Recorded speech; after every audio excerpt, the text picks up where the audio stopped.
All right. Hello and welcome everyone to another builds refresh, this time for Valkyr, who is probably a bit of an obvious one, who is going to be receiving the persistence changes that you probably all expected. If you read persistence, she's kind of an ideal candidate to be using persistence, as it is going to kind of bring Valkyr back to her former complete invulnerability that she used to maintain.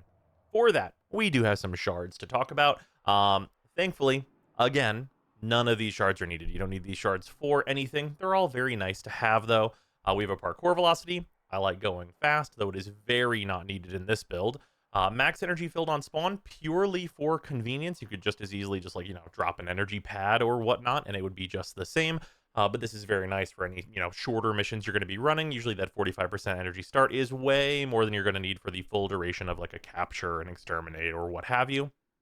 We also have, also for energy, an equilibrium shard. This, in this version of the build, very much not needed. This is from prior builds, but don't really need to remove it or change it. But you could change it to what these other two shards are, which are both melee critical damage plus 37%, which is doubled if we're over 500 energy, which we are. So we get a ton of melee crit damage from these two shards, and you could, of course, needlessly make that even funnier by removing this equilibrium shard, or you can just have no shards at all, and you're probably going to be fine in basically all cases, because this build is just insanely... Why are we here? How am I... Okay. Menu layering. The build is this. This is pretty different than what we've run in the past, but for some very obvious reasons. We are on Persistence and Arcane Blessing. Now, it is worth noting, Blessing, big flex slot on this build. This could be any number of other things, especially things that you're used to running on Valkyr. Fury, Strike, Augmented, all those types of things, totally fine in here. If you really are not confident in your energy economy, could even be things like Energize if you really wanted it to be, but not what I would suggest.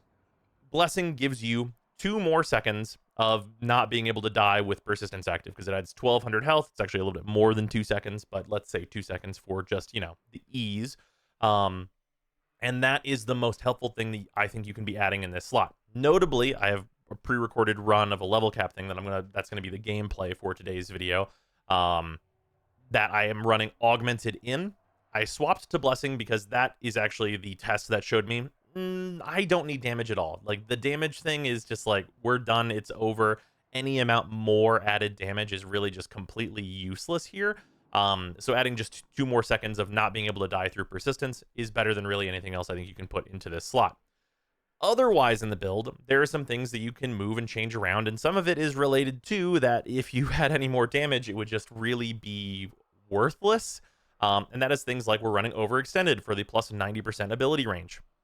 I don't need more strength. You don't really actually need this much range. You could just as easily run stretch in this slot and be absolutely fine at 145 and also get a boost of 60% strength.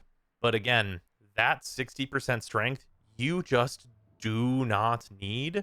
And you're going to probably get more use out of the ability range for your 1, for being able to group enemies in a nice AoE while you're zipping around. And just being able to give your buff out to nourish is, like, for your allies is probably realistically going to be more effective, because we're already at our kind of lifesteal threshold that we want to be on for being functionally invulnerable at all times. But it is worth noting that you can go to this if you really just don't care about the extra range, or if you're not going to use it. That's the thing where you will do even more unnecessarily high amounts of damage. Other things in this build, you'll note, we're not on Umbral Fiber. That is purely because we don't need it. We have 1,000 armor, and our 2 is going to boost that very significantly. So we are quite a bit above the necessary armor thresholds for persistence to be very, very effective. So we never have to worry about that. Not only that, Valkyr is immune to statuses while she is in her 4. So it is never going to be a concern if persistence is going to be active outside of nullification, which is, of course, just the problem that is on most forms of survivability in the game. So it is not going to be a big deal at all. For energy economy stuff, we're on Hunter Adrenaline and Prime Flow. Huge battery here. Our 4 does not cost that much. Even on the negative efficiency, we are on that 5 drain per second. We have over 600 energy, and that's filled up nearly instantly, especially at high levels by anything shooting us even a little bit. So energy economy is just functionally perfect. Steel charge here is just a nice, damage bonus for us. Some of the usual suspects, obviously the Umbral mods for Vitality and Intensify. More strength is good, and you do want it. And Umbral Vitality is, of course, ideal here. Realistically, in this build in particular, because strength is so unimportant, and we have just like way more than we even realistically need. You probably only need 100% actually. The Umbral Intensify is more here for once to buff the Vitality amount, because more HP is the thing we could actually realistically use, which I think is the first instance of that really being the case. Prime Continuity is here just for like it being comfy for like longer Warcry, even though we are on Eternal War, but a longer duration on Nourish is nice, and it does affect the drain of Hysteria positively. So just being on Prime Continuity for its just general benefits is nice. But if you wanted to like include, if we got like a great augment for Nourish or something like that, you could probably toss it in here and you really wouldn't lose too much and you'd be just fine. Speaking of augments though, there is one odd one out in this build that you might not have seen a lot, and that is Swing Line, an augment that I have been incredibly happy with. This is just plus 20% parkour velocity at its absolute baseline, which is pretty good. Like, that's not bad. We like the parkour velocity stat. We have that, of course, in our yellow shards on many builds. But the big effect here is Rip Line has no energy cost while airborne. Now, Rip Line is an ability that, generally speaking, you do want to hold yourself back on a little bit. It's 40 energy in this build. But Swing Line makes it totally free. And it turns out, in my experience, when Rip Line is totally free, I'm using this all the time. Like, if a tile is like 100M, I'm probably just shooting out Rip Line and zipping across that instantly, because all I have to do is just jump, and then it's just free movement. It's just free movement I get to use all the time. I can jump, group up a huge, little pod of enemies in like a 15-meter radius. It's free. I never have to worry about it. I don't have to think about my energy. And completely removing the thought from, oh, I have to spend energy on this. I need to make sure I have enough to keep my 4 going. And instead just being, oh, I need to make sure I jump and then I can do whatever the fuck I want, really is very nice. I have really felt very good about Swing Line. Originally, whenever I was first messing with this build, we actually were on Hysterical Assault, because this is more parkour velocity and it's also sprint speed. And you get the kind of like alternate fire effectively for your talons to make you jump. But Swing Line has actually just been better in pretty much all cases. And it's got the extra utility of whenever there's not an enemy, you still get to zip around. And this is very nice for like the Predator Rebellion and all those types of farms as well. So really good stuff here. It's just infinite energy. We get to use our claws as much as we want. We have big range, so our 1 is like actually reasonably effective for giving us like good grouping. We can like buff allies with Nourish, which is pretty minor. Mostly just adding viral to us is hilarious. Also very funny. Nourish does impact the energy regeneration of Hunter Adrenaline, so you are, if you can get one enemy to shoot you with 1 bullet, you're pretty much full energy 100% of the time, and that's usually not going to be too difficult. So yeah, that is what's up with Valkyr herself. Weapons-wise, the Valkyr, build has tons of armor. So of course I'm using the Felarks with the Bulwark stuff. You've seen this on the last couple of things that I've shown that have been using Persistence, as this usually comes right alongside with it. Whenever you're doing Persistence in like a very good way. So it's just showing that again, but you've seen the Felarks at this point. Regular Furus and Praetos stuff. Praetos here because of course we do want the parkour velocity and of course the sprint speed and such. And the slide on this is actually impactful for once, because slide attacks are very good on Valkyr's stance for her talons. We're, of course, on Naramon for our combo considerations, and the talons are as follows. So, talons, pretty basic stuff here. It is, it's a setup that notably does not use base damage. There's no base damage in this build because, plain and simple, you just don't need it. You have 60% of it through Steel Charge as a baseline, and your passive gives you 300% of it. So, it's just not a stat that you need.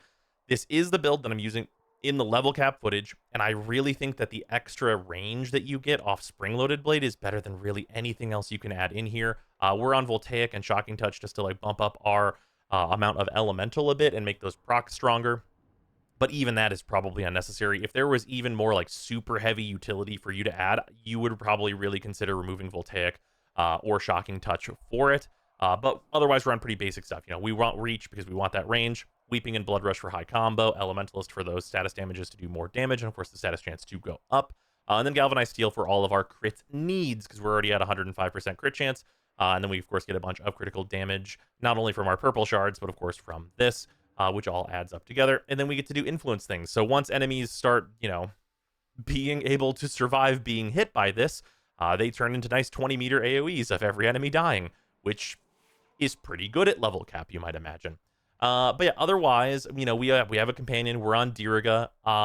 this is set up to be, you know, just a primer for if you were going to use like condition overload on your talons, which, while very funny, and if you want the funniest number possible, great, excellent, amazing.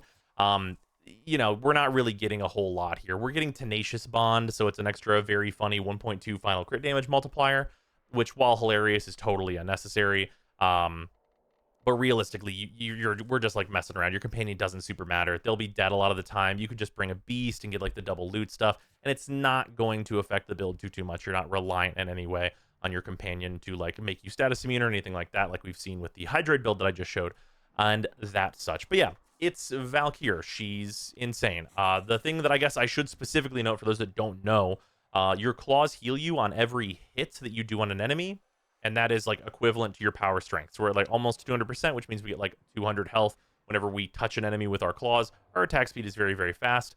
So really, if we're hitting an enemy, we cannot die in really any way at all.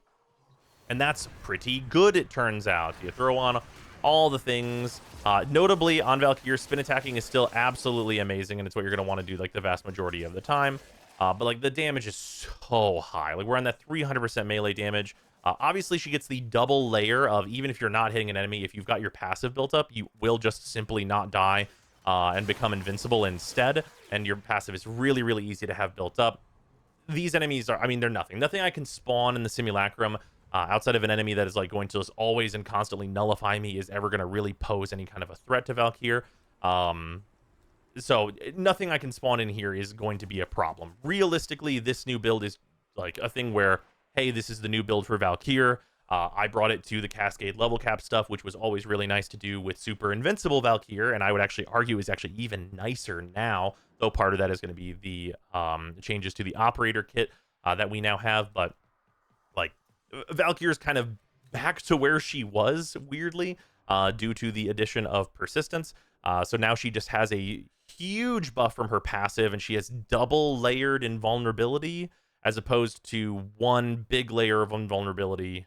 Now there's two of them because her passive can't be nullified. So, you know, we're just kind of doing whatever. You know, she's super invincible. Her claws do an absolutely unbelievable amount of damage, and she's fantastic. If you want to, you know, bring a melee Warframe into Cascade, she's definitely my personal choice. Although, you know, like Clairvo and Revenant can, of course, bring melee there, but she's the melee frame that I probably would want to bring to this content.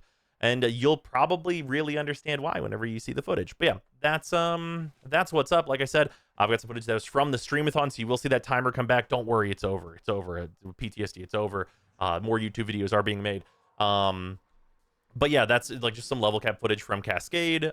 It is in a full party because like there's no reason to run that mission solo. It would just be kind of foolish, and like makes the farm way worse. So, but yeah, that's what's going on. So check that stuff out. Let me know what you think about it. I know that level cap not usually relevant, but like this Valkyr build can really kind of do whatever the fuck it wants. And you'll see that in the level cap content most assuredly. This cascade is growing out of control. Spent Exilizer has been retired. I got you. Oh, you're up. Hold on.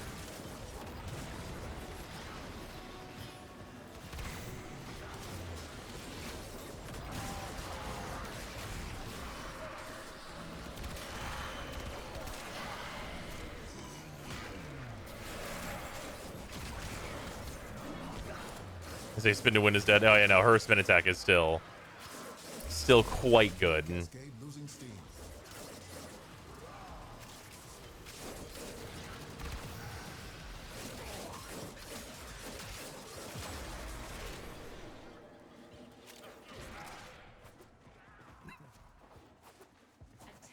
Collect these.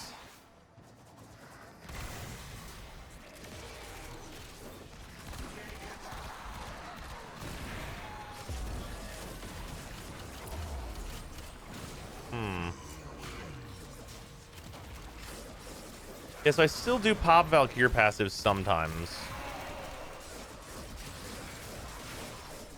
Because it's not like I don't have like constant passive damage type persistence. I do have to be like actively using my claws, so like sometimes it'll go off.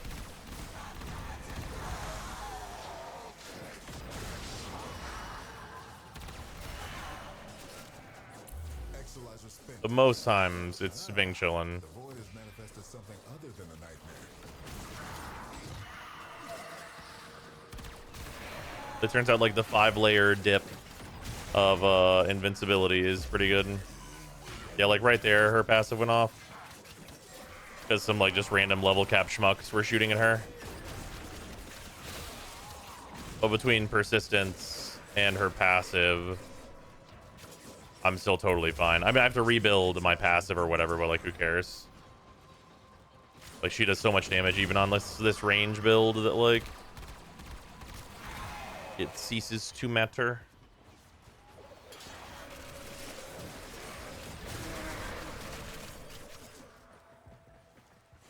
She had 500, 1,000 more HP. It would be a bit more consistent, but this seems fine. Yeah.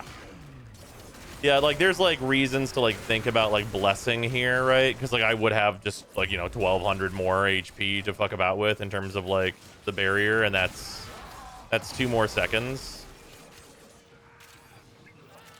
But because usually we are maxed out on her passive, it's, like, that is extra time, and, like, burning her passive, like her passive doesn't have a dumbass cooldown or something, so like we don't really have to worry about it too much. Right here is where we'd have to worry about it. We could die here while rezzing, and that's the thing to think about. Yeah, right there. Yeah, we can die while rezzing. I think there's just enough time for us to get res interrupted. Maybe not. If you res quick, it might just be barely enough.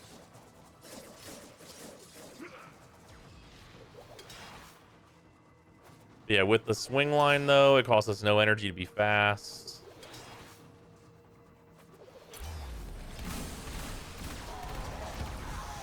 Like, the Naramon buff alongside the new mods is more than enough to, like, make quick work of these guys, even at level cap. Like, it's not one-shot kills, but, like, I don't have to deal with, like, Matterized Void Strike annoying, right? Now, Violence can just kill us. That is the thing that can happen, is Violence does have the capability to just kill us. But Violence can kill anybody, so...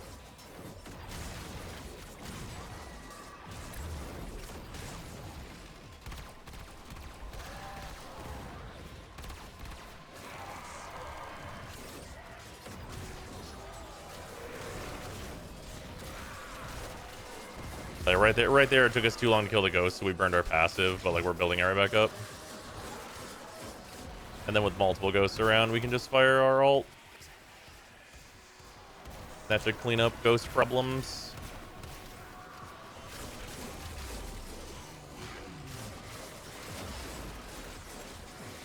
Balance is in here somewhere. Not anymore.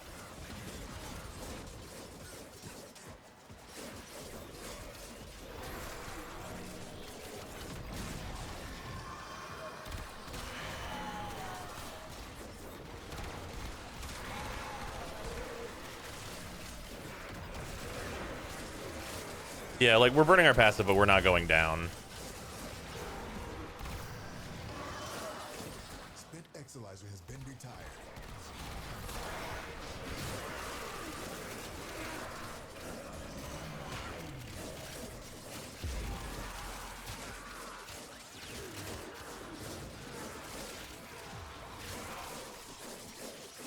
I wonder if Matterai could kill enemies at this level at all.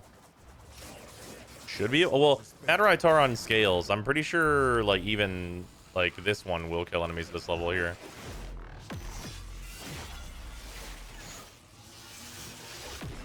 Yeah. We're down an Exolizer. Yeah, they're all of the attacks level scale, so I'm pretty sure they just, like, consistently kill the enemies that they will kill at, like, any level.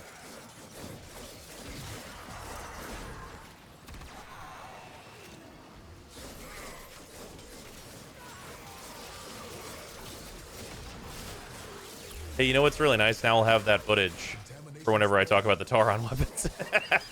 And so thank you for having me talk about that. Very useful that I wanted to get that footage later. It was a really good example. I must All right, this is like almost 20 minutes of level cap. I think we're fine. I think points have been pretty much proven here. Mission's not going to change at this point.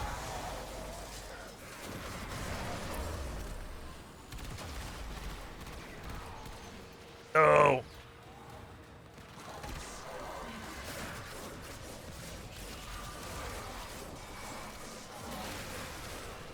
Contamination subsiding. Oh. There you go. Now you're a ghost.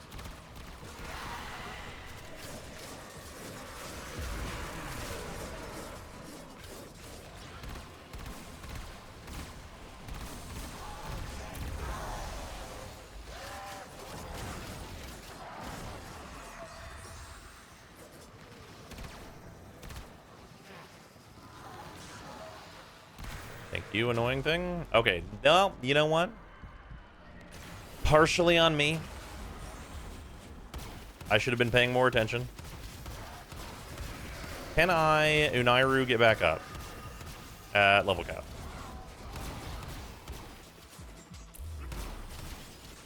No. I might have if I was staying invisible longer, but whatever.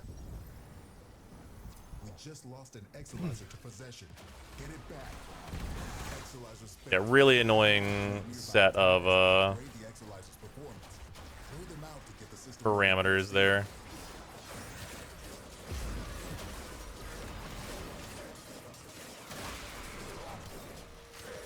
Dude, the Grenier sticks I hate so. Oh my god, Rusha, your body is on it.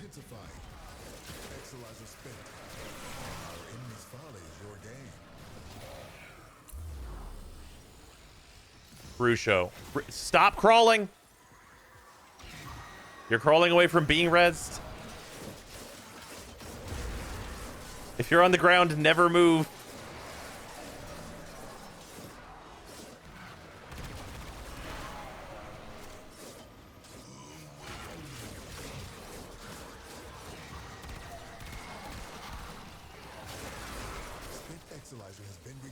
You roll away, the res won't stop. That's what just happened to mine. I just watched it happen.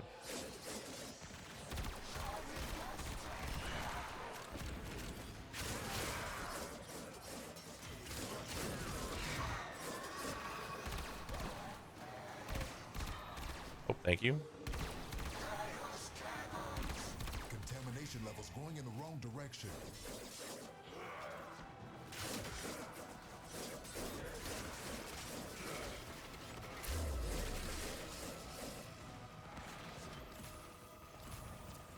Is approaching. We're leaving. Yeah, we are. I was just fucking around. Oh, we should probably kill this guy, though. Just an acolyte for the road.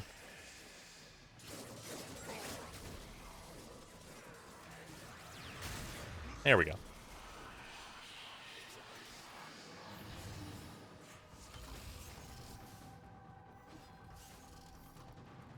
We just lost an Exalizer to possession. Get it back. Now the Exalizer's purged. Any casualties you inflict within its field will bring the contamination level down. The Void Cascade has surpassed the tipping point. It's lethal now. Leave the area while you still can.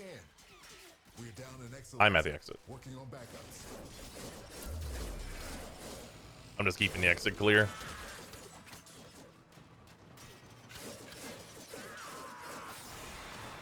Whoop. Exalizer suppressed. Purge it before it makes the contamination worse.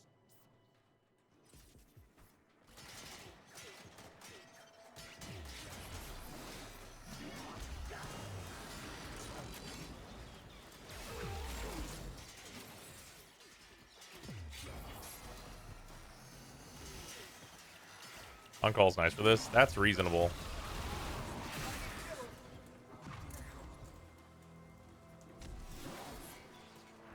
There we go.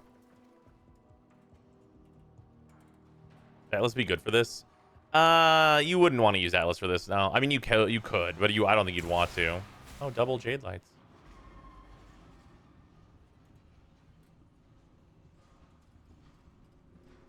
I'm dying. Health was just going down.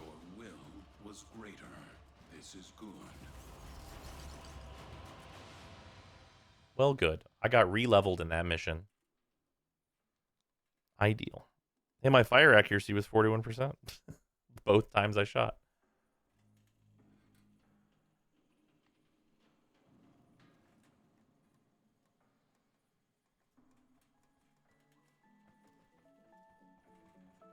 I mean, I think statistically pretty good showing considering 3 Calervos.